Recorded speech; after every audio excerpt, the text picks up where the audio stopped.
अस्सलाम वालेकुम बच्चों, कैसे हैं सब। मुझे उम्मीद है सब ठीक होंगे। बच्चों, आज आपके लिए मैं कहानी लेकर आया हूँ। कहानी बहुत ही दिलचस्प है और कहानी का नाम है हाथ की सफाई। तो चलें हम स्टार्ट करते हैं। मुर्गी के 6 अंडे थे, उनमें से निकले खरगोश। इसको जादू कहते हैं। लकड़ी के 10 गोले थे, उड़ गए वो चिड़िया बनकर। इसको जादू कहते हैं। रंगीन कागज के पुर्जे थे, बन गए रंग बिरंगे फूल। इसको जादू कहते हैं।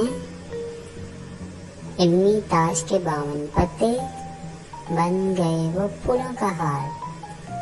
इसको जादू कहते हैं। खाली डिब्बे से निकला मुर्दा चूहे का बच्चा। इसको जादू कहते हैं। अरशद भैया कहते हैं, जादू वादू कोई नहीं है, ये सफाई हाथों की। तो बच्चों, आज को कैसी लगी ये स्टोरी आपने मुझे कमेंट सेक्शन में बताना है। तब तक के लिए मुझे इजाज़त दें। अल्लाह हाफिज़।